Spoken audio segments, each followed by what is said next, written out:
Bueller. Speaking of vintage, by the way. Yes. How big do you think that tournament is? I am understanding that we've gone north of 400 players. 400? I heard north of 300. It was well north of 300 Really? a while ago. Oh, I heard. We were over drifting. 3. We were drifting towards 4. But over 3 is a huge number. No, it's insane. Last year was like 250. Right. And I went over to the PTQ. The PTQ is only a little over 200. The vintage is going to have more than 100 players more than the PTQ. Okay. So I haven't tweeted this picture yet, but I'm going to be tweeting it shortly. Okay. Okay. Player getting ready for the Vintage Championships. Okay. Okay. There is a prize in the Vintage Championships for the highest finishing player without power. Yeah. Okay. It's like an extra $400 prize. Yeah. So I walk by a player who's sleeving up a mono red deck. Oh, it's the Ruby? Is it only the Ruby? No, he doesn't have the Ruby. He's playing no power. Okay. But he doesn't want people to think he's doing it because he doesn't have power. So he has sharpied onto his sleeves of his power 1/1 Goblin token. And he's going to use Black Lotus, Mox Jet, Ancestral Recall, and I think as Goblin tokens. As Goblin tokens. That's funny. So that's pretty funny. Yeah, coming soon to a Twitter near you. I have a picture. It's a good one. I'll be shipping that one out.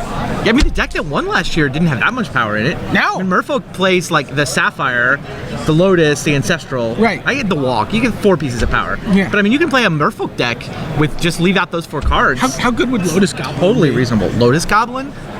Okay. What? 1/1 haste, and you can sack it for 3 mana. I've been dreaming for years of Sapphire Petal. I'm like, I don't need Lotus Petal. Sapphire Petal would be plenty. Yeah. That would be pretty good. I would totally play Sapphire Petal would have to be restricted. I'm pretty sure Sapphire Petal would have to be restricted. You know you've gone deep into the fantasy land when you're already like sort of understanding the limitations of your fantasy and like kind of reining it in. You're like, oh well, it's probably gonna get restricted. Yeah, there's 3 months where you could play with 4 Sapphire Petals. I'd be in, all in. Looking at the match at hand, what do you like here between John Grudzina, Kevin Jones, playing for the Legacy Championship? I can't pick against Kevin Jones. Yeah, has he lost a match this month? No, I don't think he has. I don't think he won a state championship. Right. He won the Star City Open event where he essentially unleashed Mantis Rider on the Standard World. Like he was the guy that built the first Jeskai deck that then became one of the 2 big archetypes at Pro Tour Concept Arc here. This is the guy that started it. Right. Yeah, no, he's quite the run.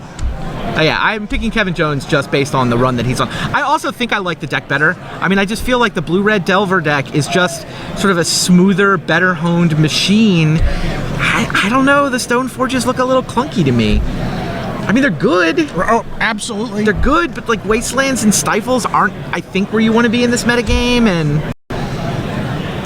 so 4 Wastelands. How many Stifles? Oh, he doesn't play the Stifles. Okay, it was the other Stoneforge deck had the Stifles. Yeah. So, all right, fair enough. Still, I don't know. Wastelands and Stoneforge just feel a little bit clunky to me. Sure. Versus just Burn and Treasure Cruises. Yeah, I mean, we've been watching Kevin play, and it's just like, wow, this match could be really bad for him if his deck wasn't so streamlined and consistent. Right. You know. Yeah, no Gitaxian Probe, right? Grudzina doesn't have Gitaxian Probe. No. And so part of the reason he's only got the 3 Treasure Cruises, right? I mean, Kevin not only has an extra Treasure Cruise in his deck, but he also it's just easier to get cards into the graveyard. And has better information to operate on. Oh, yeah. Gitaxian Probe is more than just a free way to cycle a card into the graveyard. Being able to know exactly what you need to play around is useful, quite useful. And we've watched it really, change the line of play that you're going to take off of that first turn. Mm-hmm. Right? It just, there's 2 different directions you can go in almost immediately, and he's like, oh, he's got that. I need to do this. I need to have my bolt ready for that. I need to. So, fascinating to watch it in action. Yeah, the other card that I like in Kevin Jones' deck, by the way, the main deck Pyroblast. Oh yeah. Main deck Pyroblast, it seems just good in this format. Yeah. I mean, you thought Legacy was blue before when it was the Brainstorm format. Brainstorm's not even the best blue card anymore. We saw mono red decks yesterday playing Treasure Cruise. Right. Exactly. Yeah, the number of decks that your main deck Pyroblast is dead against is tiny. Yeah. No, I mean, he just faced it. Right? He just faced that deck. Right. No problem. Even there, though, the fact that you can put a card in the graveyard to delve, you know, it's a Sapphire Petal. You can also make a token off a Young Pyromancer just by pointing it at any random permanent. Yeah. I don't know. I mean, if I was just leaving up for Legacy next weekend, I would have more than one. It's like Fork Bolts and Pyroblast seem like the last couple of cards in the Blue-Red Delver list to me right now. And here, Kevin's already got both of them. They're just announcing the start of the Vintage Championship. Just like last year, this year's a record-breaking attendance number. This year we are well over 300 players. Well over 300. Which is outstanding.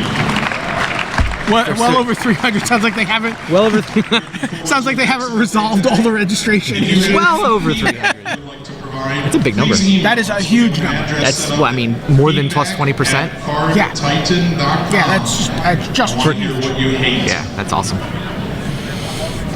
Going to be a fun day. Yeah, I'm excited. I mean, I don't get a chance to watch people, you know, playing physical Black Lotuses, you know, physical Moxes very often. As Nick said, my name is Dave Corson. I don't know. I feel like I get to watch people play Vintage once a week, and I'm still excited to watch it. Yeah, I said physical. I said physical cards. As Nick said, we have well over 300 There's something about that kind of, you know, night at the museum quality to, you know, actually seeing these relics of the game, you know, in play. At this time, it's like playing chess with Ming vases. I like that analogy. Please read these over, and if you agree to them, sign them. So we, Kevin Jones is definitely a little bit of a human rain delay. Oh, he needed the 5-minute break again. Yeah. 5-minute break that turns into a 10-minute break. He had to go play test Nick Fit for 5 minutes. There you go. And at this time, players, after you've made sure that your waiver is signed, please take out your deck list. I'd like you to verify We'll get there. a couple of items. Those guys ready or? The first thing I want you to do still on the is to make sure bathroom break. Yeah. Bio break. So Yeah. we'll do bio break. Yeah. appropriately. So The next thing I want you to do so is Kevin to make Jones sure that on the your play here. name is on the deck list. Oh yeah, that helps too. which is just absolutely tremendous for What I him. want you to do is to verify that your list. What do you think? Nice deck list. I mean, it really just has looks looked perfect. magnificent. You know, we were in your sideboard and at least 3 basic lands. I like 1 Pyro, 2 Forked Bolt. he Those are nearly the got right every extra mana cards. source in his deck into play.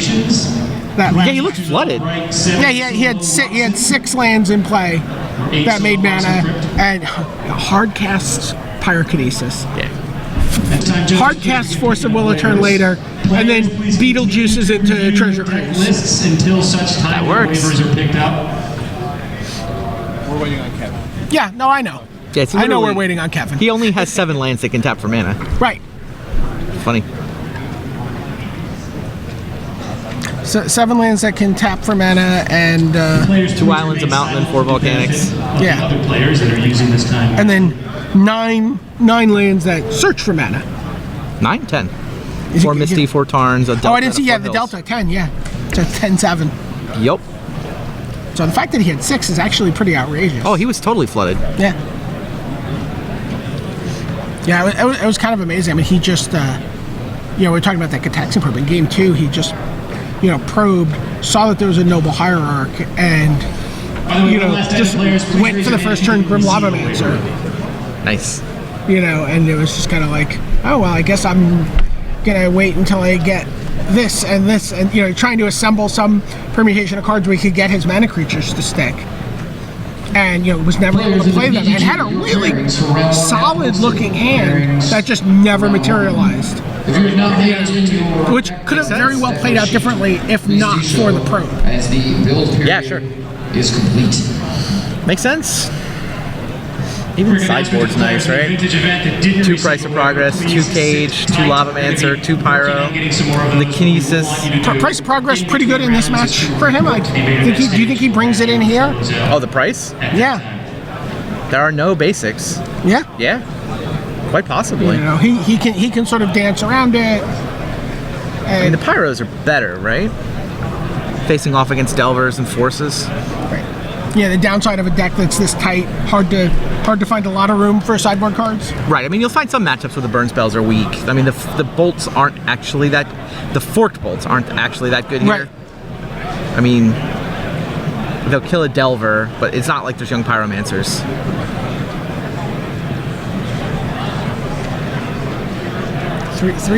Three treasure cruise. Do you think that, you know, like 6 months from now, you're like scrolling through deck lists and you look at legacy deck lists from this weekend, and you see a deck with 3 treasure crews, you'd be like, what were they thinking? We had 2 treasure crews. There's 6 Delver decks in this top 8. There's only 18 treasure cruises between them. I mean, I can kind of understand the case for 3. I don't agree with it. Sure. But I get it, especially, you know, if you're trying to make room for Stoneforge, you're not playing Gitaxian Probe. I mean, it's possible that if you want to play Stoneforge over Gitaxian Probe, that 3's the right number. I don't know, but that says, why are you junking up your deck with these other spells?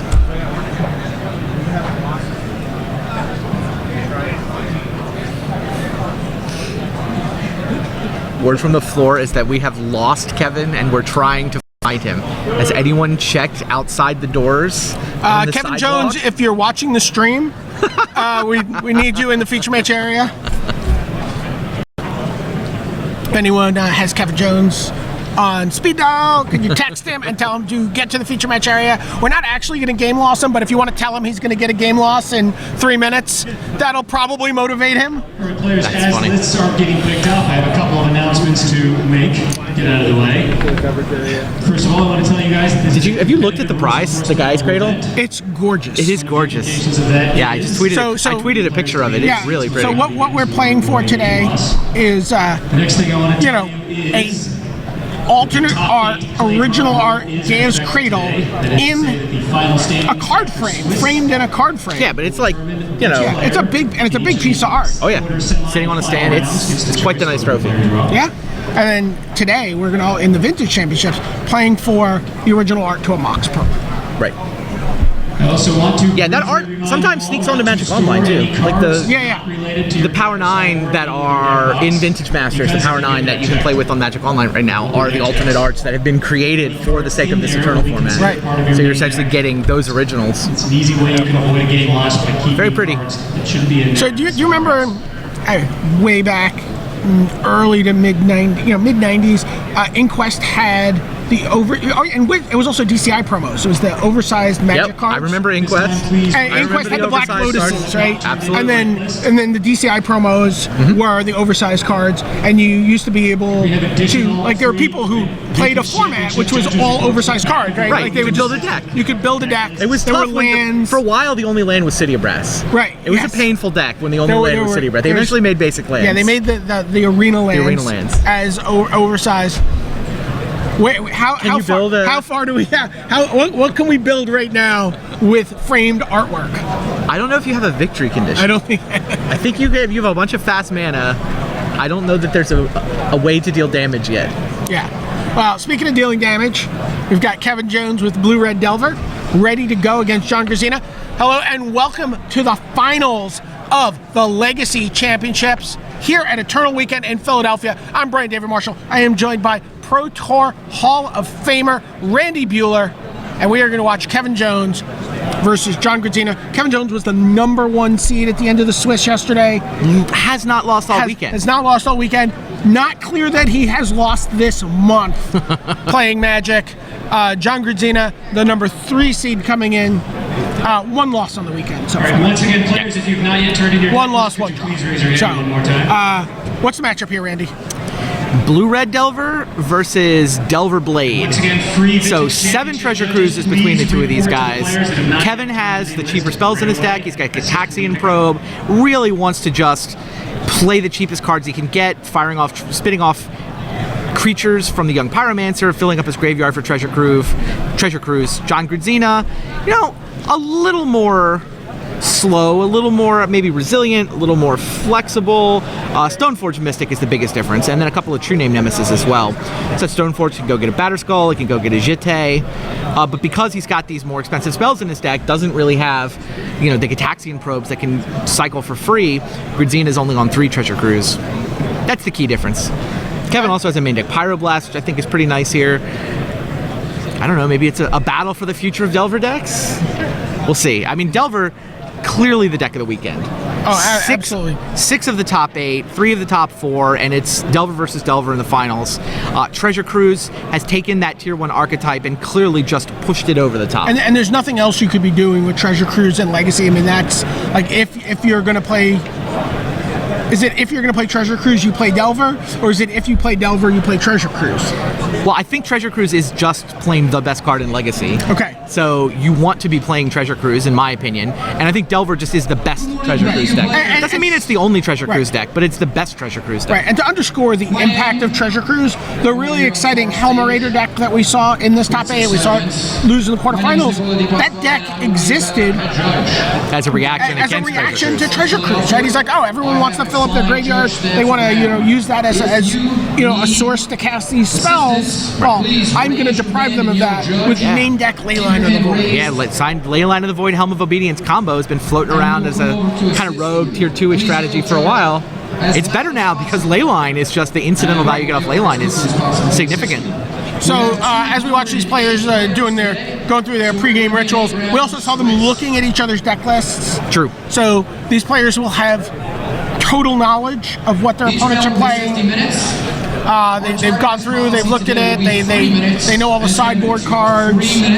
They can consult the list in between games too, I believe, to sort of, I think he's bringing in this. Let me just look. And the one place where there's a little bit of a guessing game is what exactly they brought in games too. True. Yeah, there may be a little room for not be ours. To wiggle there. Posted around. And if you need to know the time, how much time is left in the round, please feel free to ask. Should be a good match. And meanwhile, Vintage Champs closing in on round 1. Yeah.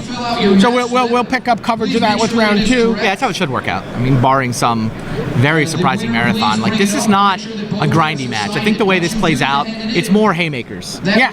It is uppercuts and overhand rights. It is, each deck just trying to gain Treasure Cruise advantage, trying to just get, you get ahead by 3-4 cards at a time. You may begin. Young Pyromancer either dies or it goes nuts. There's just so many of the cards in this matchup can just explode and get you way far ahead. Thank you for your So I don't expect a grind fest. And I think I like your notion that this will sort of determine which archetype is the dominant. Maybe which one we'll see. You'll have to be most prepared for at Grand Prix New Jersey in a couple weeks. Yeah, good point. Yeah, the Delverblade decks have done better than I was expecting. I felt like Blue-Red was just the place to be, but I mean, half the semifinalists were splashing white for Stoneforge. So well, again, while these guys are shuffling, which I like to call Ianaga-ing, what impact does this have on the attendance of Grand Prix New Jersey? Because I got to tell you, Kevin Jones' deck does not look like it is super challenging to build. Right? Wow. Like if I'm thinking, man, I don't know if I want to go. I don't know if I want to play late. I don't have the cards to build lands, or I don't have. Is there a single rare spell in the deck? I mean, Force of Will, whatever. Technically, it's uncommon. Sure. So technically, Force of Will is uncommon. I don't think there's a single rare in the deck other than the lands. Right. And multiple cards that are still legal in Standard or have very recently been legal in Standard. Yeah. 4 Volcanics, 4 Force of Will, done. Right. Everything else is relatively straightforward to assemble. You need some fetch lands. You certainly need some volcanic islands. Yeah. But a much less daunting task than we saw one of the Delver decks in the top 8 was just on Hallowed Fountain Steam Vents. Yeah. Yeah, well, he had 6 duels. He only had 3 original duels, so he had 3 stock lands. He's like, I probably wouldn't have just fetched those up if I wasn't on camera, but I kind of wanted to do that for the people at home. All right, we're underway, and that looks like a Ponder. Yep, Polluted Delta into Island Ponder for Kevin Jones.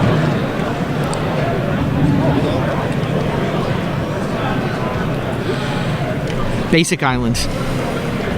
He's well Yeah, he aware is- of he the is 4 aware. Wastelands in his opponent's deck. I mean, in general, between Wasteland and Price of Progress, like the best blue-red Delver list had 3 or 4 basics. Roland Chang was the only one I saw with fully 4, but I saw multiple people run 3-ish basics. That's where you want to be. And you just want to get the basics, you're resilient to Wasteland, and you're not going to just get blindsided by a Price of Progress. Right, a card we may very well see come in this matchup. Yeah, maybe. We may see John Grudzina Wasteland himself Nah. to not die. That's funny. Yeah, we saw Roland Chang had them in the main deck. He actually had a match swing his opponent dazed to the Price of Progress just to pick up a non-basic. Right. Actually swung a match on that.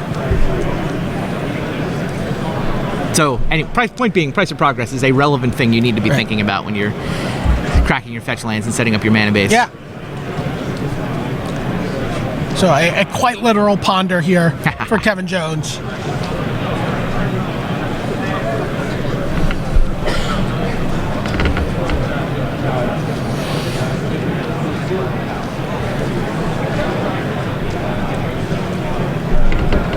Yeah, I think you were talking about the Ponder and the John Grudzina match. I think both Chris and I were like, yeah, we would shuffle there. So I feel like I did a bit of a disservice to Markowitz. The other card in his hand, which is relevant there, is he had Stoneforge Mystic in his hand. Okay. So he's got Tundra as his only colored mana. Oh, the Wasteland. so he's expecting to play the. If his Tundra does not get immediately Wastelanded, he can use the Wasteland mana to play a Stoneforge Mystic. Okay, that actually makes it a lot better. That changes things. The way I entirely. told the story, I think it's an obvious shuffle. But when you think about the Stoneforges, it gets. So Delver Secrets comes out for John Grudzina. Kevin Jones takes his turn and Gitaxian probes here. Sees a hand of Brainstorm, Daze, Stoneforge Mystic. And what's that? Strand in a Delta. All right, then. Those are some cards. Doesn't see Wasteland. Important information. Right, Volcanic can come down a little safer.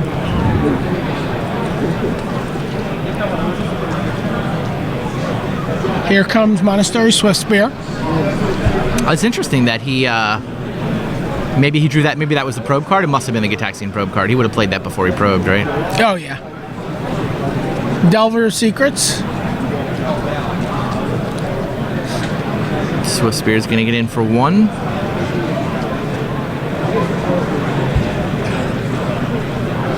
Ah, Delver gets dazed. Led with the Swiftspear rather than the Delver. That's pretty interesting. And Grudzina flips his. Yeah, there we go. Insectile Aberration, our first of the finals here at the Legacy Championships.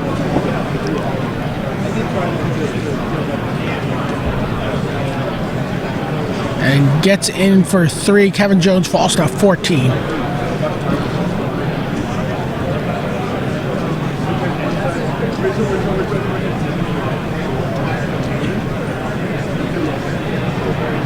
All right, Scalding Tarn. Go to 13.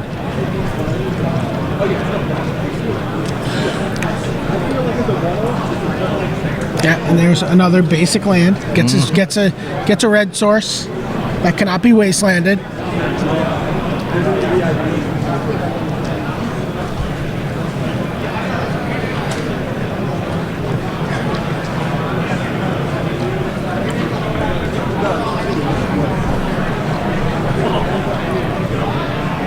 Young Pyromancer.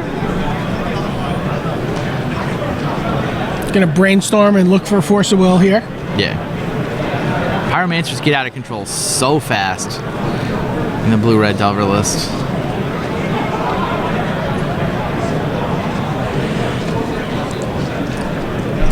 Don't believe he found one, but... And Grudzina can actually shuffle with a Stoneforge Mystic next turn, right? He's got white mana in his draw? Yeah, I think so. Okay, Young Pyromancer resolves, and you can daze this spell, whatever it is, if you like. Well, it might be, Bolt on the 3/2, which Kevin would prefer to resolve rather than get dazed. That said, yeah, every spell is both a prowess trigger and a 1/1 creature now.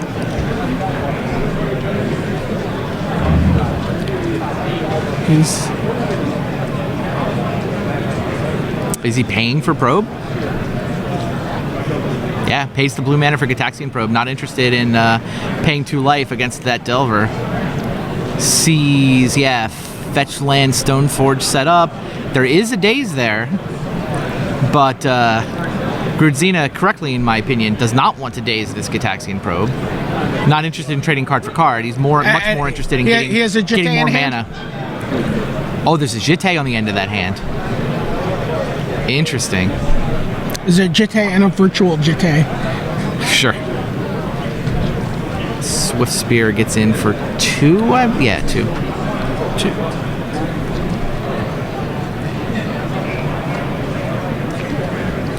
So, John Grudzina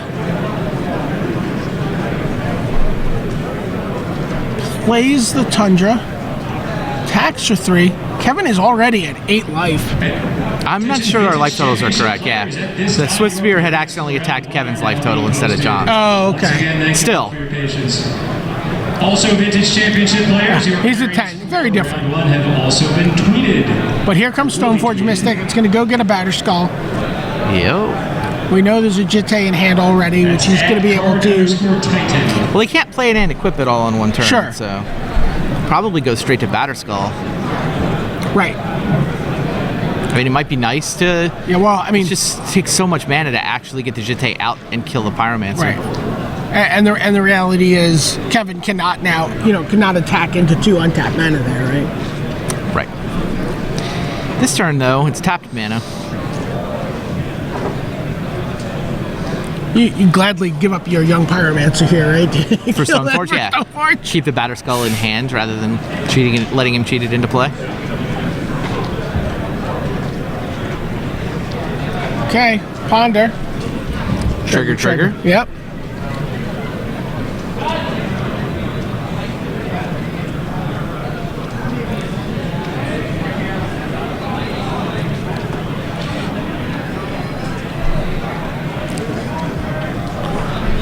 He kept them on top, or is he still looking?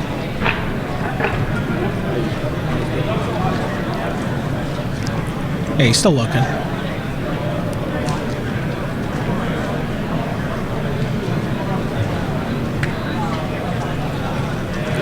Shuffles. Take a card in the dark over those 3. Batter Skull's going to be pretty good in this race, right? It's not like the blue-red Delver deck has a real answer for it. Not the main deck. What he really wanted to see, there was a Fork Bolt, a Lightning Bolt. A way to kill the Stoneforge. Yeah. Yeah, his answers to it are counter the Stoneforge and kill the Stoneforge before it can be activated. In the Vintage Championships, your Marines board is in the back of the room. It looks like... Did you find one? We found something. Something red. There's the Fork Bolt. We know Grudzina has a Daze. We have not seen a Force of Will. So yeah, Stoneforge down. Players, your parents have also been tweeted at #card_Titan. So is that yeah, gets in for 6 there. 1, 2, 3, 4, 5, 6. Once again, Vintage Championship players. Levels the match. Parents have been tweeted. Levels the game score pretty quickly.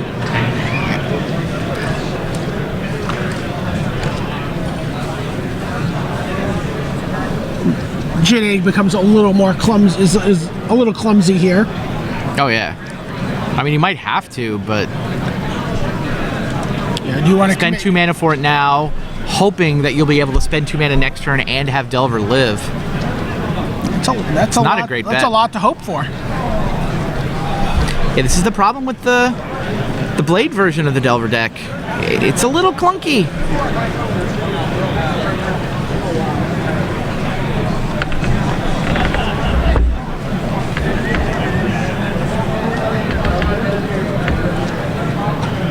He's doing his math.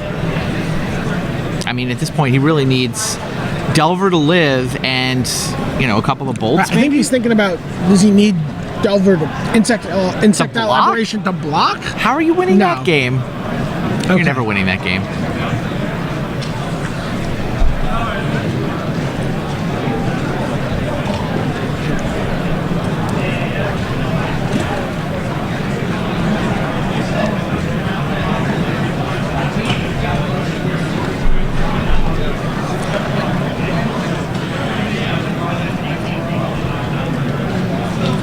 Here's Brainstorm, tapping the Tundra, not the Volcanic. Players. And just a few more announcements. We'll make this Wasteland, brief. Spell Pierce, and something else. Just don't really get it Our done. final player count is 321 players. 321 is the final Okay. count on the Vintage Champs. Okay. It's gigantic. It's 9 rounds of Swiss. 9 rounds of If you have a Swiss. question or a concern, if you want to know what's going on, you want to know what your opponent's doing, are confused or need Oracle text, please raise your hand and call for a judge. Leave it raised. All right, fetch The land. judge acknowledges you. Sack, fetch land. Please note that if you 10 apiece. All tied up, right? ruling that you disagree with, you Doesn't can look appeal very that tight on the board right Yeah, now. no, it does not. Grudzina holding both the Batterskull and the Jitte, but getting that Stoneforge killed. Next important It's a lot announcement harder to is get that Batterskull this into year we are play. Disallowing spectators from standing within the aisles of the Vintage event. This includes players that have played in the Vintage Championships for the round and are currently done with their match. As soon as you finish your match, we would ask, after picking up your belongings, that you exit Okay, 2 mana. the playing area. Plays the Plays the Jitte. Jitte, We yeah. want you to not stand within the aisles. I mean, You can stand- I don't know that he has a better line. It's risky, right? It's not likely to... to the dealer booths. Is that 3 tokens, or is there a token off camera at all? I think it's 3. Yeah. Just 1, 2, 3, 4, 5, 6 on board. A bolt is lethal. So he got, look, Insecto Liberation has to stay home. Tied in with that, I would like everybody here to be extra Wow. careful that they keep all of their stuff with them, that they leave with everything that they All right, I will brainstorm. Yeah. Trigger. So I guess Grudzina's plan here is to block a token with his 3/2 Yes. so that the Delver survives and can then pick up the Jitte next turn. So when you let your guard And by down, doing that's this, he stays out of Lightning Bolt range. be aware of your possessions at all times. Taking 1, 2, 3. He's taking 5. Last couple of It's now minutes, 6 with the guys, Brainstorm I'd like trigger. you to Lightning Bolt's still lethal even with this shuffle line. well, play quickly, Like, to have good luck, and above all, be respectful. Welcome players to round number 1. The time for the 2 round cards is down. 50 minutes. You may begin. Breaks his Scalding Tarn.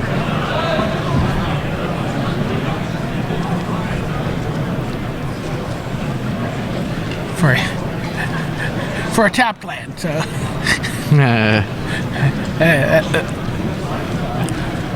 It is a volcanic island tap. It is casting something.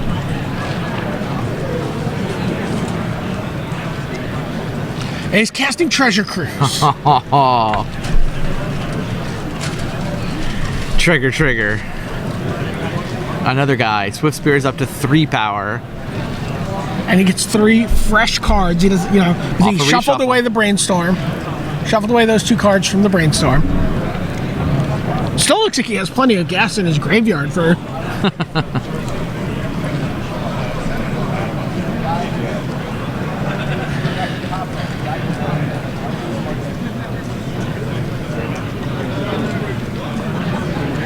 Yeah.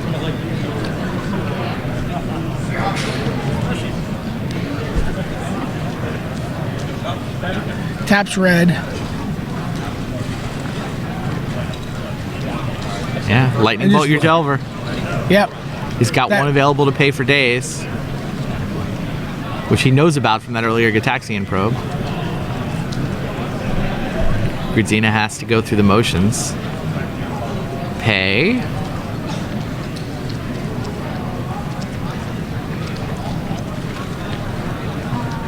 It's funny, if Jones has an additional way to kill Delver, he might prefer to be down a card but up a prowess trigger and Yeah. a token. That's what I was wondering.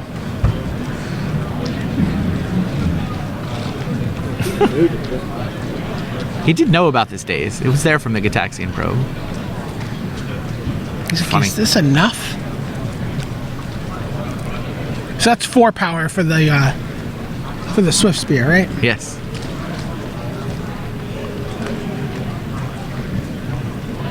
Yeah. Jones's non-summoning sick creatures are 9 power right now.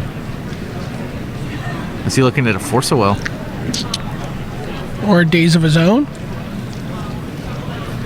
He's lining up a possible Force Oh, of he's Will. got Force of Will, yeah. which might actually be better than paying for days here. Yeah. This is a bizarre world we live in right now. I don't want to tap my mana to pay for your days. I'd rather remove a card from the game and pay a life. Yeah, you're just in order, dead, it's the right? 10th spell. That's now 10 power. Yeah, the Force of Will was not only an extra. That extra power trigger from the Force of Will is the 10th point of power. I love it. Dead. If he pays, he could have only dealt 9. I'd much rather use 2 cards for 1 point of damage. Kill you now. Kevin Jones, ladies and gentlemen. Still had all these red tokens. Nah. There were a few Young Pyromancer tokens left over. Yes. Young Peasy does it again. Wow. All right, players go to sideboards. What do we think's happening here? Post sideboard. We're gonna take a look at Kevin's list first. Tell us. Yeah, I think Kevin wants. I think he wants his Pyroblasts. Yeah. I don't know what else he wants, honestly. I mean, he probably wants Smash to Smithereens as a way to kill a Batterskull. Yeah. I would think. And I mean, those Price of Progresses could be relevant because the game is likely to be a race of some kind. That said, they're so narrow that I'm not sure you actually bring them in just because they don't help you. They don't help you sort of wrestle control of the game away. They do nothing thing. except the finisher at the end. I think you'd rather have a Pyroblast. You'd rather have a Smash to Smithereens. They're a mango like peeler. Right, you know, it's what Alton Brown talks about on Good Eats. You know, he's like, it's a unitasker. Does one thing. It does one thing. He's like, I don't want unitaskers in my kitchen, right? I would rather have a hammer than, you know, which I could use for all these different things. Yeah, sure. That analogy totally works. Yeah, I mean, Kevin's main deck is solid. It's not like he has bad cards in the matchup. Right. It's just I'm sure getting a Smash in and getting a couple Pyroblasts would allow him to upgrade on what? Dazes on the draw aren't as exciting, but they're still fine. Fork Bolt is, I think, the weakest card in his deck. A couple of those. Yeah, I think you take out the 2 Fork Bolts, maybe shave a Daze. Call it good. The deck's awesome. So on Grudzina's side, does he want another True Name Nemesis? True Name. What is True Name? Like Jite was too slow, so True Name has to be slow. He has 3 red elemental blasts that he can bring in. Okay. What do you think about Rest in Peace? Interesting. I don't think so. I mean, he's a cruise deck too. Sure. Or you think he takes out his cruises, brings in his Rest in Peace, and just figures if neither one of us can cruise, my cards are better than yours? Maybe if he also thinks the Grim Lavamancers are coming in, which honestly, they could. When Kevin Jones played a similar matchup earlier, you know, I've honestly seen him bring in the Grim Lavamancer against everything. Sure. You know, maybe he just says, I'm not a Treasure Cruise deck after sideboard, or I have one. You know, and you know, we can feel pretty confident that things that end in blast are coming in on both sides of the table. I would think so.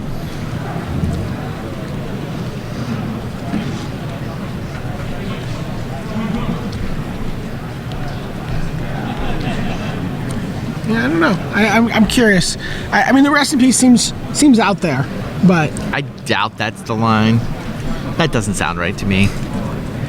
I mean, it's cute, but yeah, okay. Too cute. Too cute. Okay. I mean, I've been accused of this before.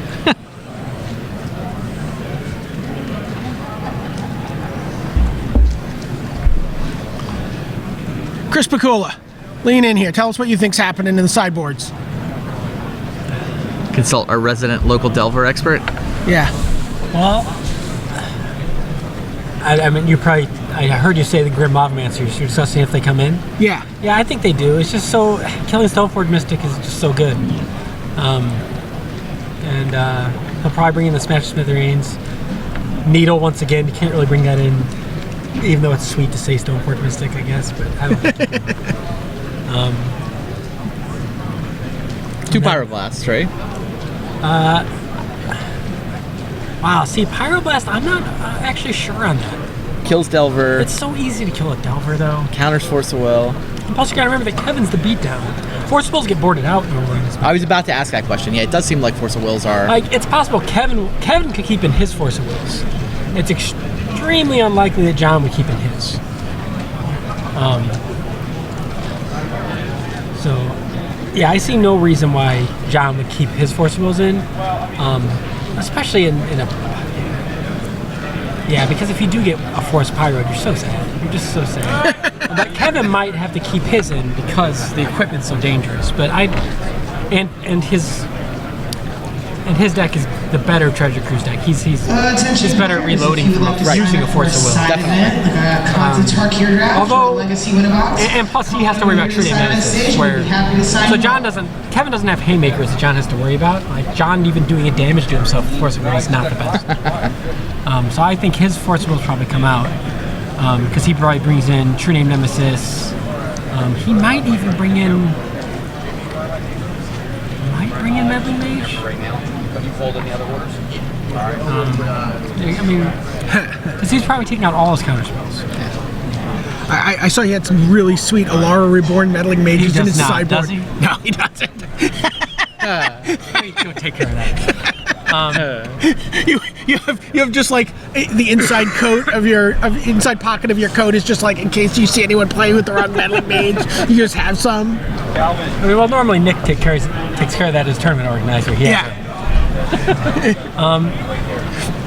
Yeah, I feel like John, especially on the days, is not great on the draw either. But he's on the play here. But the four Force of Will, 2 spell players just come out. Like he just wants to get True Name Nemesis into play and not have there be 9 1/1s in play on the other side, because that's how he's going to lose, right? Like he's got a lot of ways to kill a Delver of Secrets.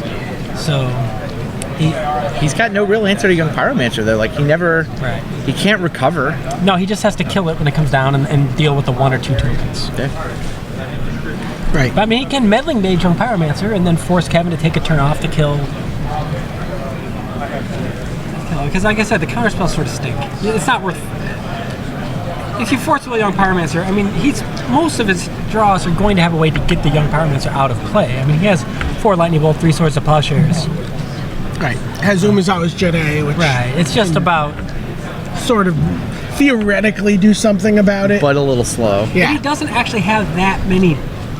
If he takes out the spell pierces, well, he starts to get low on blue spells also. Like Force of Will's not as easy to do. And I agree with you. John's Force of Wills do not look super good here. Right. So Kevin might still need them. I'd be curious. So once the match starts, if you could go peek at their sideboards and see what they did. I don't even know where it is. That's how new I am. It's on the other side of that curtain over there. The guys behind the rail with the big crowd. And the treasure cruises. All right, players are drawing up their hands. We are getting ready to go here. 7 treasure cruises here in the finals. Seems appropriate. A couple of Delver lists. It's not a little maybe wrong. Well, should be 8. Yes. All right, Ponder leads things off for John Grudzina. He's on the play.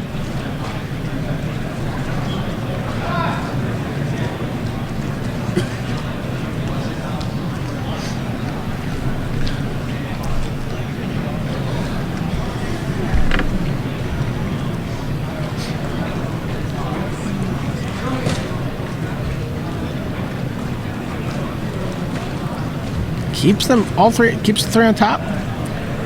Draws his card for the turn. Or his extra card for the turn. Says go.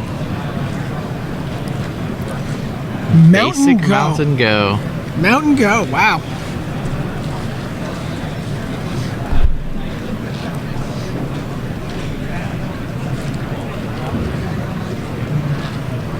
I mean, you could have a bolt for Stoneforge. Yeah.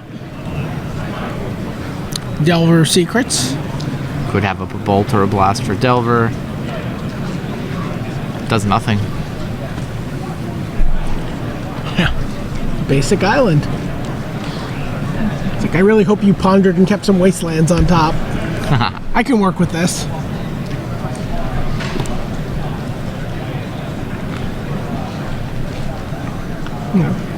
Can now cast every spell in his deck. Response to the fetch land. Kevin is going to take this opportunity to pyro the Delver secrets.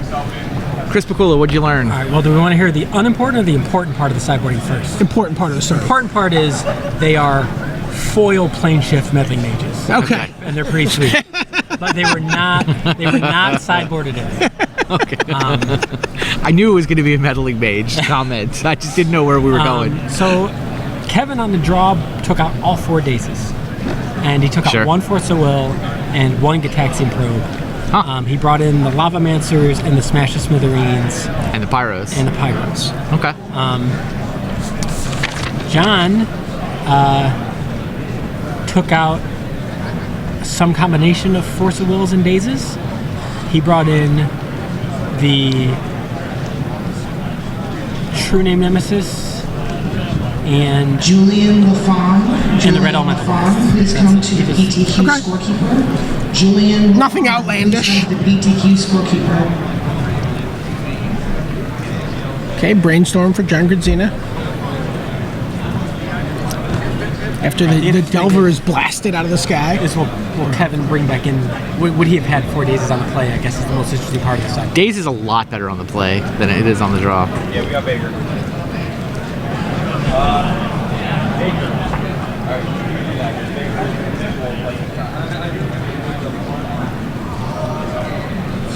Another Delver. Yeah.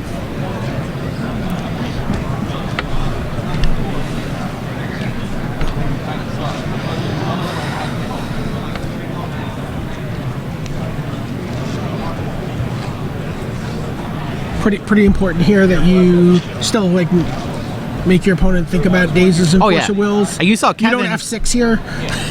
You saw that Kevin did not play that Pyroblast on the first turn. He waited until turn 2. Well, look, it turns out he actually does have one of his remaining Force of Wills here. Looks like he has both his remaining Force of Wills here. I think Kevin has 3 in this deck. Oh, okay. It sounded like Chris said he took 1 out. Oh, okay.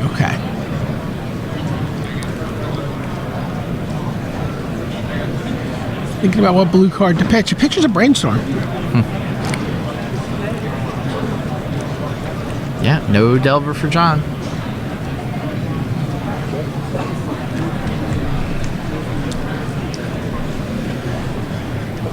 Plays Scalding Tarn, passes the turn.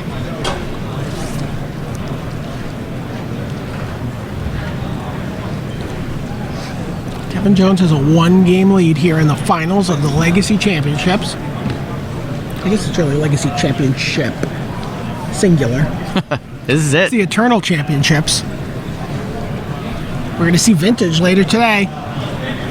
Do you want to see someone casting Black Lotus and Ancestral Recalling with, the original, artifacts of this great game we all play?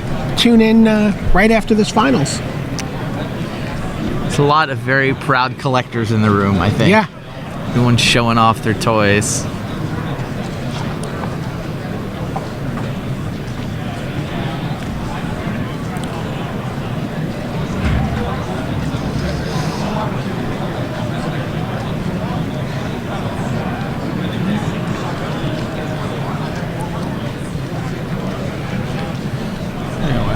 John Grudzina fetches up a replica of a Ming vase.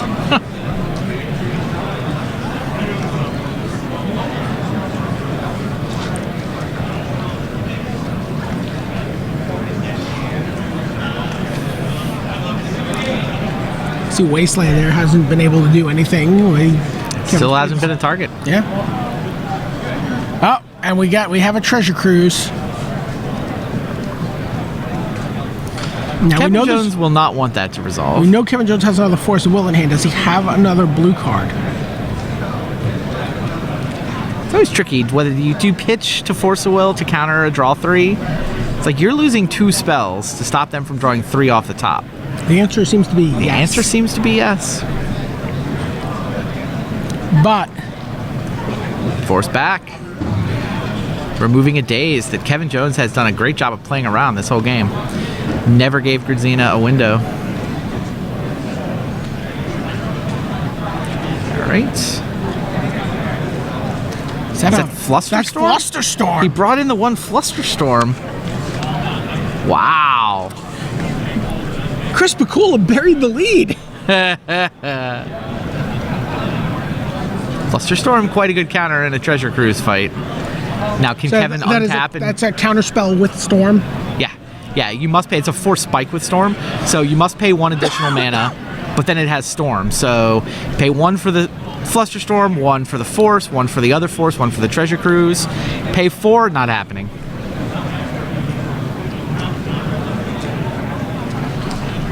Wow. Yeah. And now you see Kevin cracking this fetch land main phase. Has he got a cruise of his own?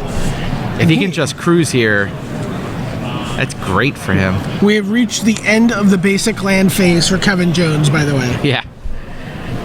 Yeah, I don't know if he wants to crack that other fetch land. He'd have to go get a volcanic. I mean, he might. But you want to do it in just order a to cruise. thing? Well, you also right to fuel your cruise.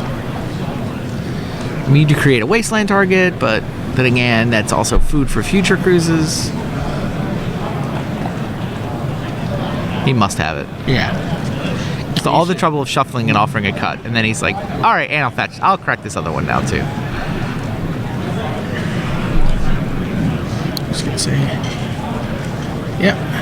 Yep. Cast There you Treasure go. Cruise, pays 2 mana. Force your Treasure Cruise, force back, note, Flusterstorm, untap, cruise of my own. 2 mana, remove 6 cards. You gotta like Kevin Jones' chances from here. Yeah, we really thought 1, Grudzina was going to force 2, through that cruise. 3.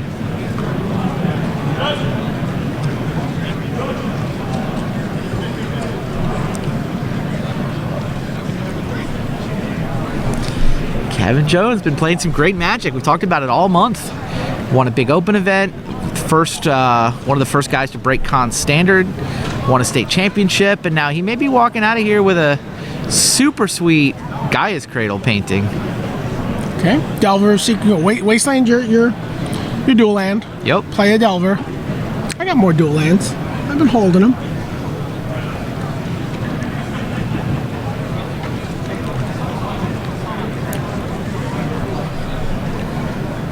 This looks like Young Pyromancer.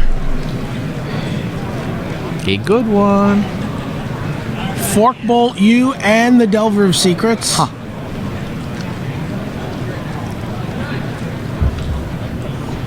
Get a token. Bolt Bolt, Young Pyromancer's yeah. response, All right. which appears to work. So the players trade 2 cards for 2 cards, but Kevin Jones turns a 1 token profit. Okay. Sends it back to Grudzina. Grudzina, no play. Let's just go.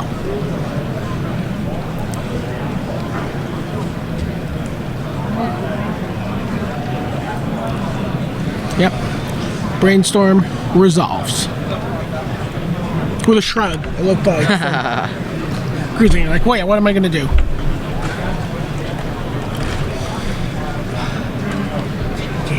Countering the Treasure Cruise is so, like, especially once you've you've just like removed your yard and you're like ready. He's like, all right, this is what I have to do. I'm gonna. Yeah.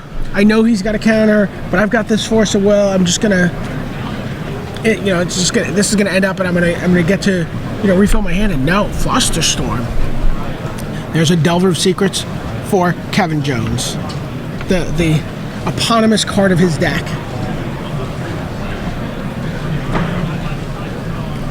Swords for Plowshares? Yes, that resolves. Swords is definitely the hose for the grumpy old man to get the kids off his lawn, right? Like, just one of the oldest removal spells in the game.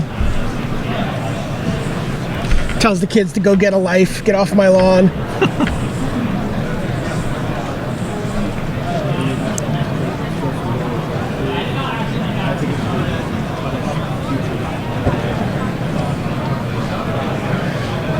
Okay, ponder. Keep them. Draw a card. She's only at 14th. The 1 token has a long way to go. It's like, how far is it? Are we there yet? But Delver of Secrets comes down.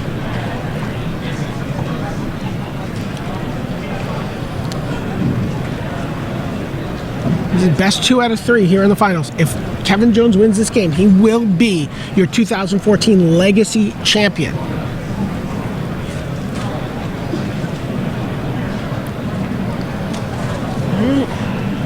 Wow. Reveals Lightning Bolt to transform Delver of Secrets into Insectile Aberration, but yeah, that's just going to get Red Elemental blasted. Token keeps chipping away.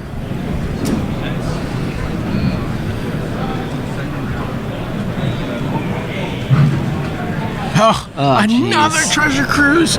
Just 1 mana, it's just Ancestral Recall. Pretty ridiculous how the one cruise winds up fueling the next one. Oh my gosh. Doesn't seem like it should. Look at that grip of cards. Yeah. He needs 2 hands to hold them all. Grudzina's got like a card. Grim Lavamancer. He's like, this is what I have to work with? You wonder why I'm so grim.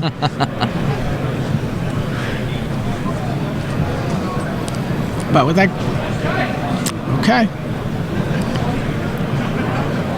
So Ponder now from Grudzina. He's digging for a way out here. He really needs to resolve a cruise of his own. Find some gas. He's down a cruise already. He's only got 3 in his deck. His got Force, whereas Jones has resolved 2 of them.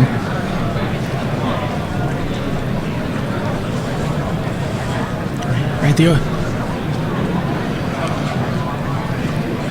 Okay. Grim Lavamancer's just attacking. Doubling the clock. He's like, oh yeah, I don't have any cards in my graveyard to keep him back for. There's the Delver of Secrets. Brainstorm from Grudzina. Keeps digging.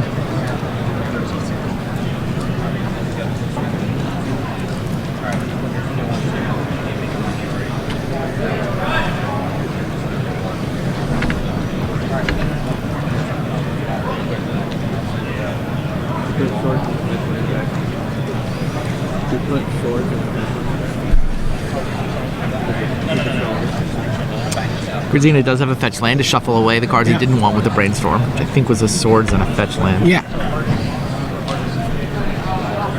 May have been that fetch land.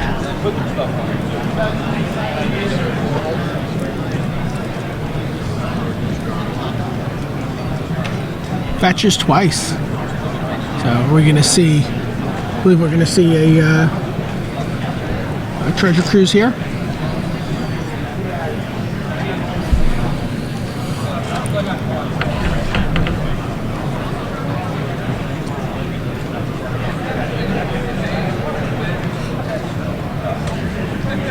No, we're just gonna see a hard cast Batterskull.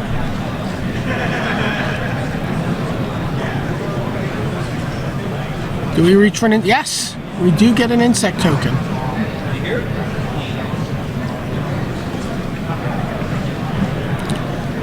Lightning Bolt you. Wow. Lightning Bolt you, so if this Delver flips, we're 1 more Lightning Bolt away. Batterskull would never get to attack. And well, yeah, Grim Lavamancer. Yeah, if Delver flips, the game's over. Does Delver flip? Yes. Delver flips. Delver flips. 3 from the Delver, 2 from the Grim Lavamancer. That adds up to 5. This should be game. Kevin Jones. Oh, is he thinking about whether or not he wants to draw that? He does. All right. To the air. Fly over your Germ token. Okay. Break a fetch land. Go to 4. Wow, Kevin just has a Lightning Bolt as a response. Response to the fetch land that was going to get the land to kill the Delver, and Kevin could just burn him out. Lavamancer and the Lightning Bolt. Kevin Jones is your Legacy Champion. Blue-red Delver. 4 Treasure Cruise. Gaia's Cradle. Find a spot on the wall. Yeah, no, a fitting champion, both the player and the deck. Yeah. Kevin Jones, as you said, we've been saying all day, don't know that he's lost many games this entire month.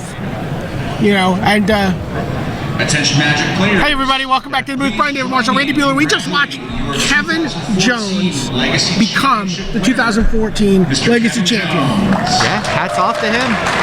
The crowd is congratulating him. And really just like the sleekest of the Delver lists we saw Totally this agree. weekend. No, I thought that was the best tuned version. Look at 4, 2, 1, and then the lands. 10 fetch lands, 3 basics, 4 duels. Yeah. Sleek. Coming like soon to a Grand Prix in New Jersey near you. This enjoy it while you can. Yeah. Enjoy. If you like casting Treasure Cruise and Legacy, my advice is go do it. Yeah, this card had a gravitational pull on the entire tournament. Either you were playing Treasure Cruise, either you were like, oh, I underestimated Treasure Cruise. I'm screwed. Getting ready for tomorrow. Yeah, I'm getting my Eternal, my vintage deck ready. Or you built a deck like Helmerator, which we saw in the quarterfinals, which is like, well, if people are going to play Treasure Cruise, I'm going to play Leyline of the Void before the first turn of every match. It seemed hard to fight him though. You also saw that. The Maverick deck was also kind of anti-Treasure Cruise. Yes, it's like, absolutely. if everybody's going to be on Delver, I want Punishing Fire Grove with the Burn Willows. Right. I can just recursively kill all their creatures and get ahead on card advantage that way. Yeah. You had to beat him or join him, and it was really hard to beat him. Yeah. Wow. That was. I'm hard pressed to remember as sort of like resounding a case for the prosecution of a card. Wow. If we go back far enough. Yeah, obviously going far enough. Rome. I'm just thinking about my tenure, sitting in front of the camera. Like I don't know that I've ever. Flash Hulk maybe. Flash Hulk was pretty ridiculous. Yeah. It had one Grand Prix, and then the next it was gone. Which is with so the next weird, being right? It's when you let Magic players pay less than full price for something, Excuse me. they're gonna do it. Oh yeah. They're gonna. Yeah, cost reduction mechanics are scary. And you remember, it's so funny. I remember like the first drafts we did with Khans of Tarkir and looking at Treasure Cruise and being like, 8? Am I really going to be able to delve 7 cards? Is that going to happen? And then, like 3 days later, you're first picking dead drops. Yeah.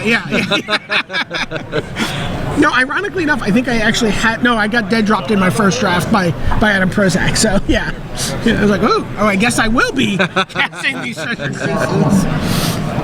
Here's a sign of registration sign. Wow. That's Sounds champion. like. Sorry to make you do bust your own table here after winning the championship. But if you could grab that chair, Kevin Jones. Congratulations. Thank you, sir. Thank you. Yeah, nice job. Thank you. We have a question. How many matches of Magic have you lost in October?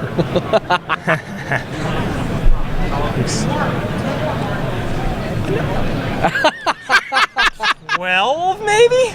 12. Is it that many? I'd be generous. This is the end of October, right? Right. You win an I Open went Series. I went 3 and 4 at the Star City Open last weekend, All right. and I went 5 and 3 at the Legacy Open, so that's 7 right there.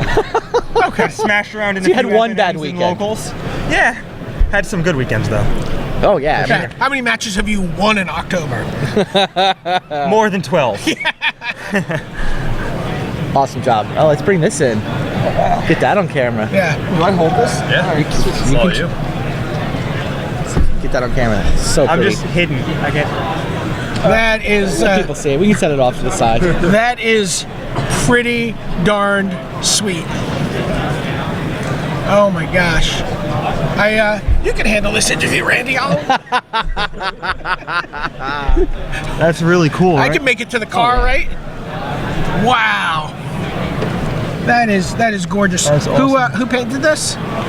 This is Philip Berberon. Berberon, yeah. Nice job, Phil Berberon. Yeah, wow. really impressive. That is exactly what a Gaius Cradle should look like. So what are you doing for the rest of the day? Well, I wanted to play in the PDQ, but unfortunately, you're not allowed to enter PDQs with multiple buys, I guess. Sure. So I'm just gonna hang out. I guess it's not the. Yeah. Do some victory laps. Yeah, I can't really be upset. You just run the deck back in the vintage. Yeah, I could. With what, power and. There's a prize for best deck without power. My friend is actually playing like blue-red Delver with power and Dak Fade in the vintage tournament. Oh yeah, no, Delver is totally legit as a vintage strategy. And I won a bunch of games against him with just the legacy version. Look, it's certainly better with the Sapphire and the Ruby, but you don't play the off-color moxes, and none of your spells actually have any colored mana in the cost. He just had red and blue ones, for sure. How did you like your matchup in the finals? Did you feel pretty confident in it? Yep. So on paper, it looks like he's slightly bigger, as they would say. Yeah. Like he has, the Battle Skull late game. He has Stoneforge Mystic, so like there's more things that I need to answer. But like, I like the matchup because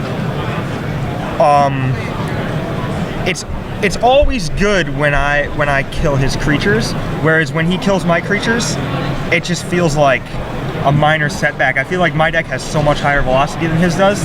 That like, there's nothing wrong with his deck. I actually really liked his deck and considered playing it this weekend also. But the blue-red deck has such high velocity, it just tears through a whole bunch of cards, and you have so much information between Probe and like all the cards that you have access to that you can really just figure out what matters. And there was games where like he had to turn one Delver, and like if I have a Lightning Bolt there, I'm just gonna like kill his Delver because it's gonna kill me. And I like didn't kill his Delver because I didn't have an answer, and then when I drew my answer, I had to kill Stoneforge Mystic, and Pyromancer like easily outraced the Delver.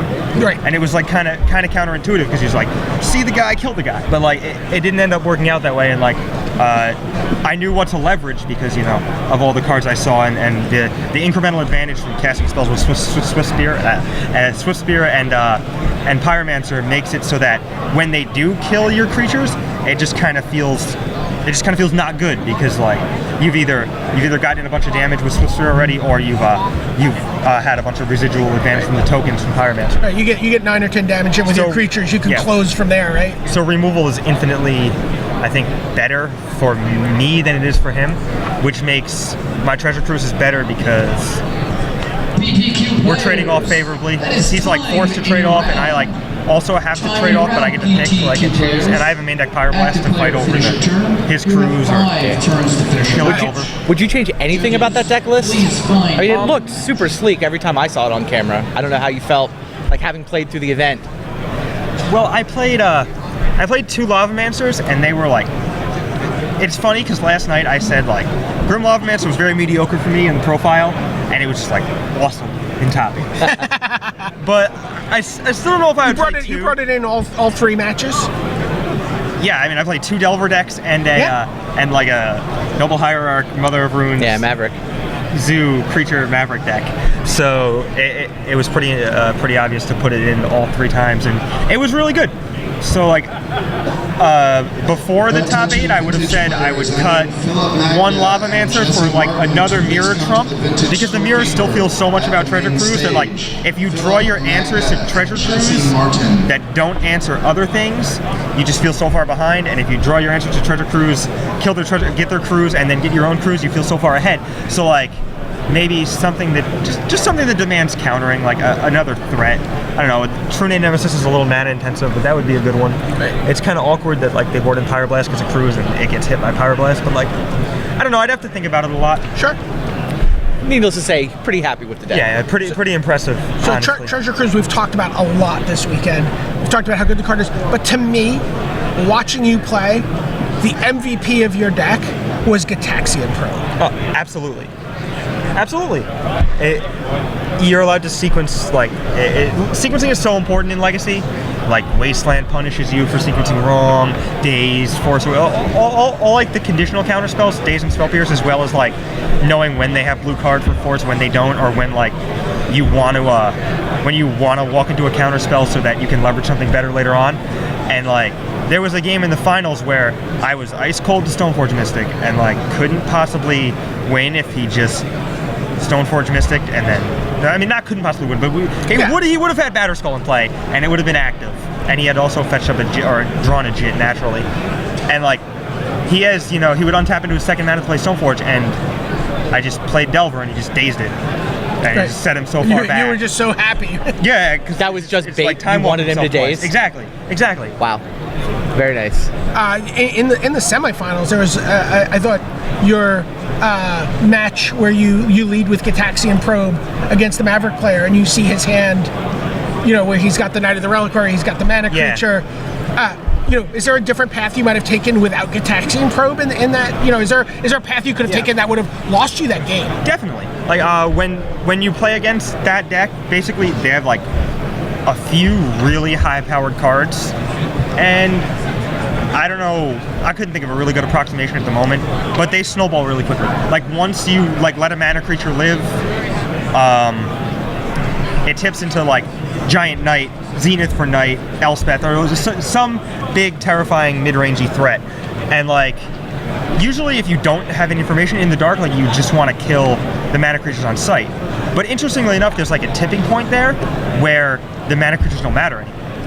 And like I had to like walk a tightrope between like absolutely need to kill this Noble Hierarch and probably gonna lose if I kill this Noble Hierarch. So it was like a really weird dichotomy there. Fortunately, you played Grim Lavamancer and just stranded Noble Hierarch. Yeah, when he mulliganed, his hand was really, really conditional to his mana dorks, and I got to leverage the Lavamancer pretty well there. Let me ask you another question. You talked about I wanted to play in the PTQ. What are your aspirations as a Magic player? What do you want to do? You know, as the reigning Legacy champion of 2014. Well, my first goal when I started playing was to eventually make it to the Pro Tour, and I have since done that and gotten destroyed as I probably deserved. So I do want to get better at Limited because that's definitely one of my weak points. That is definitely a gopher hole you can twist your ankle in. Yeah, I do enjoy this Limited format for what it's worth. Yeah, I haven't had a ton of experience with it, but it seems really interesting and skill intensive. And I've been trying to make the Star Sea Games Players Championship, so I've been playing in a lot of open weekends and that type of thing. And you're really highly ranked there, right? Yeah, I'm number pretty 2, close I to think I heard. 3. I'm pretty close to like all set for that, and then I want to, you know, start playing some PTQs again. Enough so that you were thinking this weekend about like playing in an IQ versus this for just to sort of get some like hedge points. I almost went to a Super IQ instead. I was like not very confident in playing against a lot of like, you know, seasoned Eternal players, but the deck was so good that I was able to just like play like average Delver games, and I played Delver in Modern Standard like before, so I was able to play some Delver games and win like with the role switching and the back and forth. I'm really comfortable with that, so I did enjoy the deck and I did enjoy the matches. Are we going to see you at Grand Prix Atlantic City?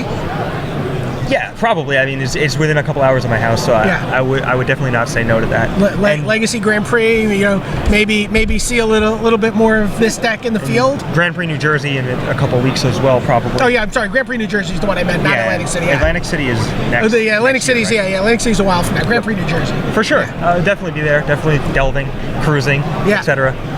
What do you have to do if you?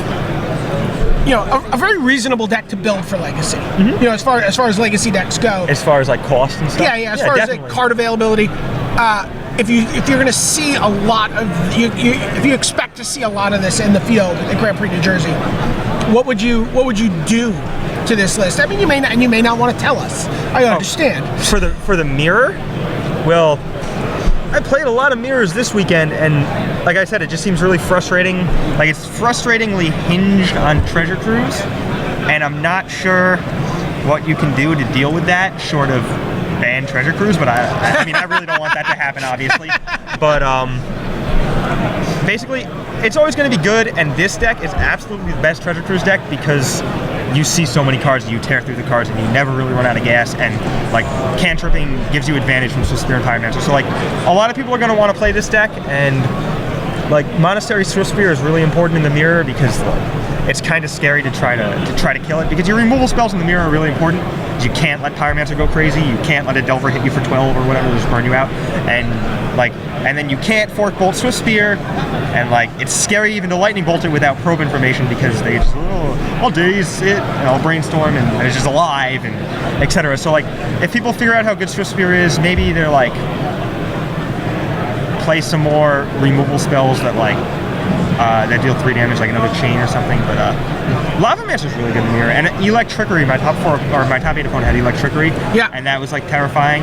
I basically couldn't beat the second one. Like I worked through the first one. I managed to force him to cast into something that wasn't optimal.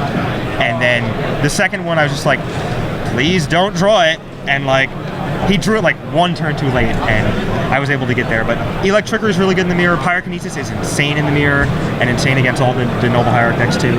So yeah, I think Pyrokinesis will become like really important going forward. Same with Electrickery. Have you signed any card? Have people started asking you to sign cards yet?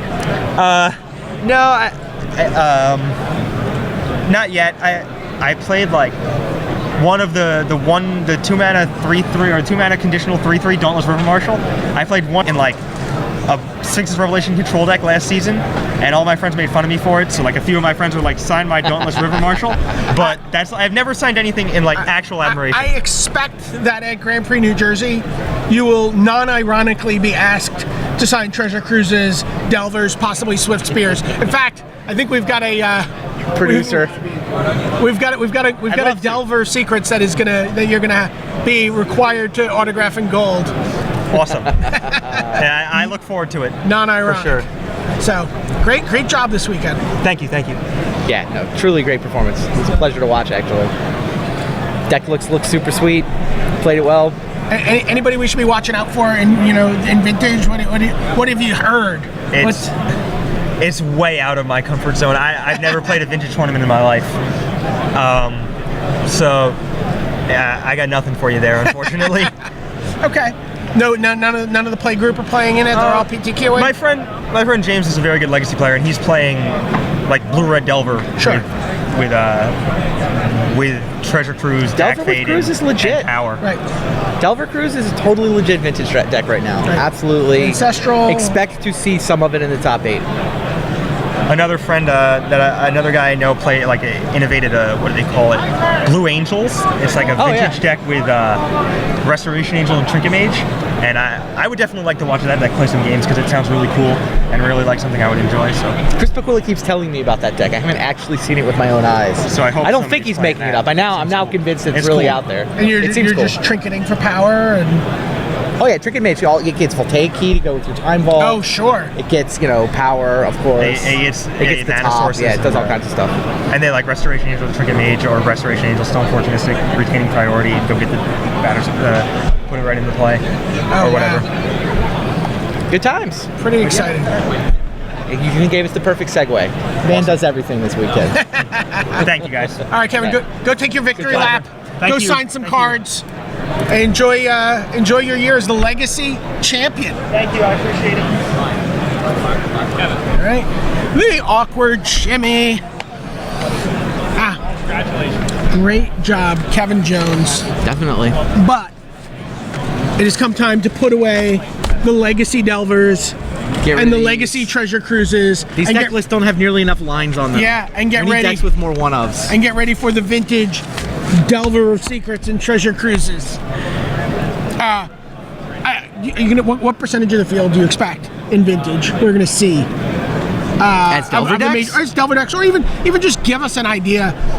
Of course, you host the Vintage League. Vintage Super League, yeah. Vintage Super League, yeah. On Tuesday nights, you're on the Magic on the Wizards Twitch channel on Tuesdays doing this. Mm-hmm. Some of the greatest players and greatest Vintage players. Yeah, it's a pretty good mix. You've got Hall of Famers, Platinum Pros, Vintage celebrities, and Vintage celebrities. Right. Very nice. Big V, little V. Exactly.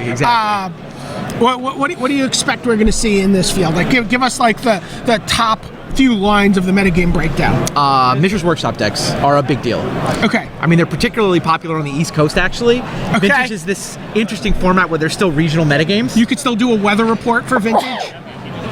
Yeah, the West Coast doesn't like their workshops as much. But you come out here and all of a sudden, you got to bring your Trigon Predators with you. You got to have Nature's Claims in the sideboard and Ingot Chewers, and you need to be able to kill a Lodestone Golem. You need to be able to kill Thorn of Amethyst, Sphere of Resistance. Your opponents are going to show up sometimes, and they're just like, you know what? The Mishra's Workshop decks, they get to play with the equivalent of 5 Black Lotuses. So that makes a lot of sense now, because as I was leaving here yesterday, I felt like,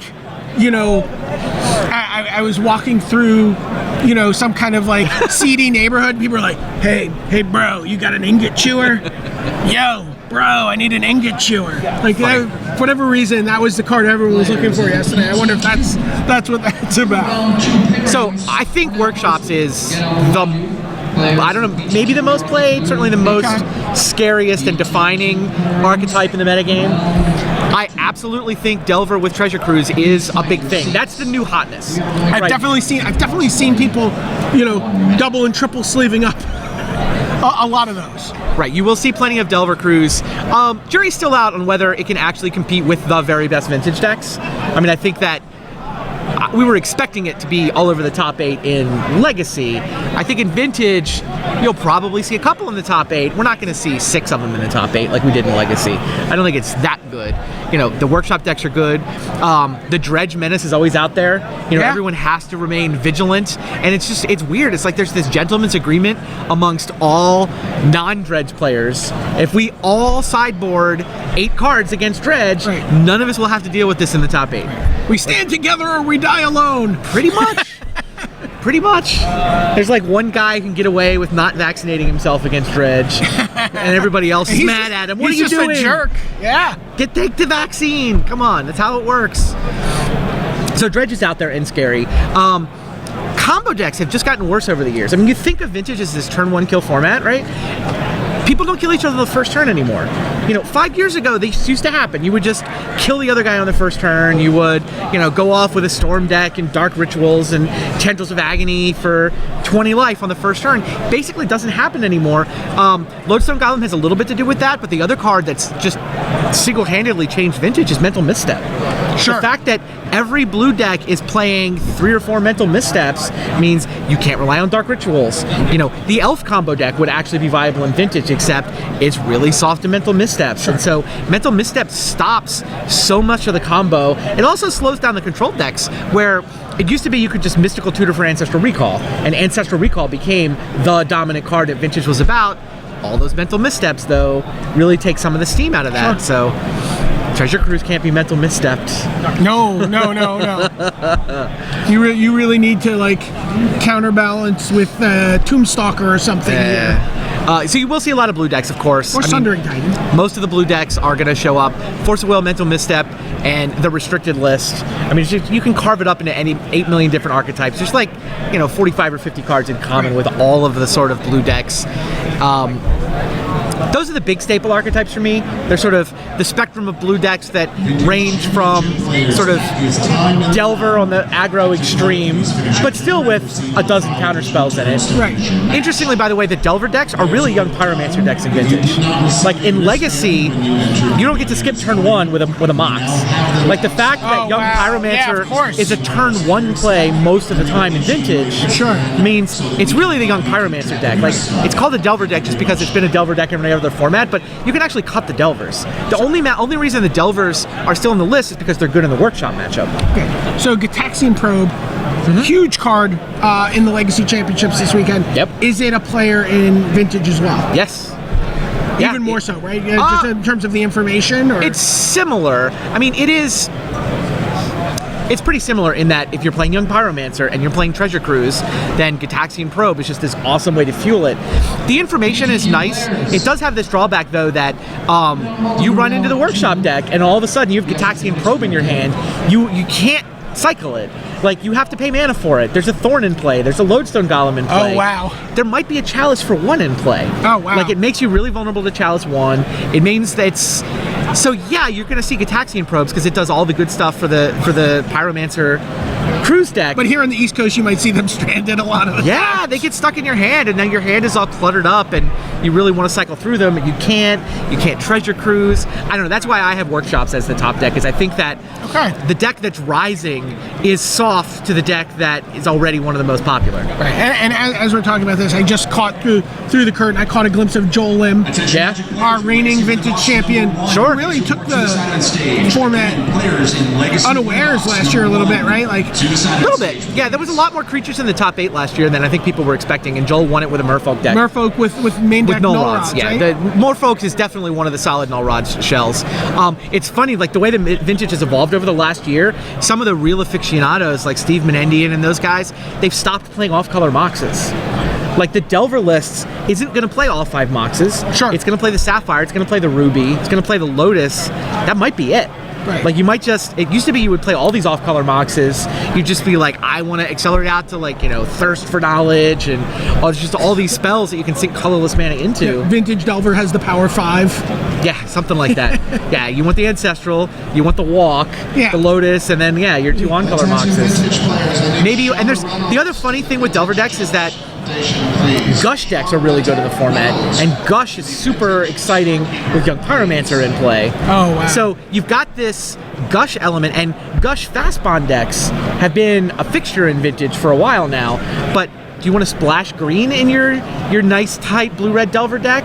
Do you want to splash black for, Vampire Tutor, Demonic Tutor, Dogmoth's Will? Yes, I do. I do too. But now suddenly your nice tight Delver deck. I wasn't thinking about it, and then you mentioned it, and I got very excited. Being able Fastbond is just dirty. Like Fastbond, Gush, Yawgmoth's Will, you can make like 20 tokens in a turn, time walk and kill them. Like you literally can kill people all in one turn by just making 20 power worth of Pyromancer tokens. Can I build this deck and get 2 buys? And I'll go play that right now. I'm not convinced it's better than the blue-red deck is the sad part. I don't care. All right. I'm just, you can Treasure Cruise more consistently with the 2-color build. Sure, of course. But yeah, Fastbond Gush is just insane. When you have the Fastbond, like if you have the Gush deck, it's great. Fastbond's restricted, right. But if you get the 1 Fastbond, and that's part of, you want the black, right. So you can tutor for the 1 Fastbond, but the Fastbond Gush list, that's sort of one of the ways you can go with your blue deck. So there's so many different blue decks you can build. So we're a little bit away, just a few minutes away from round 2 getting started. Is winding down. We mentioned Vintage Champion Joel Lim, and you guys on Friday had an opportunity to do a vintage deck tech with Joel Lim. We did, and so I think we're going to take a look at that. Oh yeah, great. Shuffle around the seats. Bring Chris Pikula in here with you to go to round 2 of the Vintage Championships. Now that Legacy's concluded, if you're just tuning in, you missed Blue Red Delver winning the Legacy Championships in the hands of Kevin Jones, who it turns out has lost some magic in October. In one bad weekend. Yeah. Three weekends where he won the big event. Right. One weekend, not as good. Right.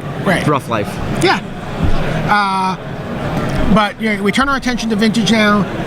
The players will be fighting for, in addition to a lot of other prizes, but the headliner is an original painting of Mox Pearl in this gorgeous frame and card frame, like double frame. It's like fittingly, it's double framed. Everyone double sleeves their cards. This card is going to be double framed. Gorgeous piece of art, and really, just one of the few one-of-a-kind, trophies in the game. So very, very excited to watch this over the next couple rounds. So we'll check in on the guy that won last year's, which is an Ancestral Recall. Yeah. Oh yeah, he won Ancestral Recall. So yeah, Joel Lim. I keep seeing him flitting about.